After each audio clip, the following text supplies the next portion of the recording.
არანარკოტიკს ერთად შოთვალულ დამოკიდებულება ამ სახელწოდებით შინაგან საქმეთა სამინისტროს მიერ ინიციირებული ანტინარკოტიკული კამპანიის ფარგლებში მოსწავლეებისთვის ნახატებისა და ესების კონკურსი ჩატარდა. კონკურსში მე-7-12 კლასის მოსწავლეებმა მიიღეს მონაწილეობა.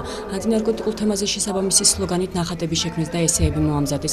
სხვადასხვა სამინისტროს წარმომადგენლებისგან შემდგარმა ჟიურიმ კონკურსში გამარჯვებულები გამოავლინა. გამარჯვებულების დაჯილდოება განათლებისა და მეცნიერების სამინისტროში გაიმართა მინისტრმა თამარ სანიკიძემ. გამარჯვებული მოსწავლეები დიპლომებით, სიგელებით, ფულადი პრიზებით და სხვადასხვა ფასიანი საჩუქრებით დააჯილდოვა. ეს არის ანტინარკომანული კამპანია, რასაც ქვია არანარკოდამოკიდებულებას. მე ვფიქრობ, რომ ეს არის ძალიან მნიშვნელოვანი აქტივობები და მთელი წლის განმავლობაში ხორციელდებოდა. ამაში იყვნენ ჩართულები სხვადასხვა სამთავრობო უწყებები და შესაბამისად ამანაც იქონია გარკვეული ზეგავლენა და შედეგის მიღებაში მონაწილეობა ნამდვილად მიიღო.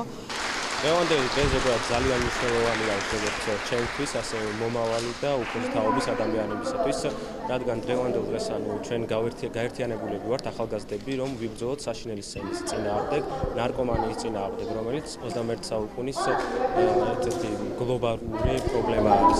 ჩემთვის როგორც ახალგაზრდისთვის მნიშვნელოვანი იყო ის, რომ ჩავერთეთ ამ ანტინარკოტიკულ ღონისძიებაში. მე პირადად დავწერე ესე და მქონდა სამოტივაციო სიტყვა, რომელიც წარმოუდგინე. ეს იყო ერთგვარი სპიჩი. მიხარია, რომ ასეთი მოტივირებული ახალგაზრდები არიან დღესდღეობით, რომლებიც ცდილობენ, რომ შეცვალონ არსებული რეალობა და რომლებიც ცდილობენ, რომ დაანგრიონ ის ბარიერები, რასაც ნარკომანია ქვია, რომელიც დღესდღეობით სცენად იქცა. საბოლოო ჯამში კი ძალიან კმაყოფილი ვარ, რადგან ვფიქრობ, რომ იცვლება არსებული რეალობა და ახალგაზრდები იბრძვიან იმისთვის, რომ შეიქმნას უკეთესი მომავალი.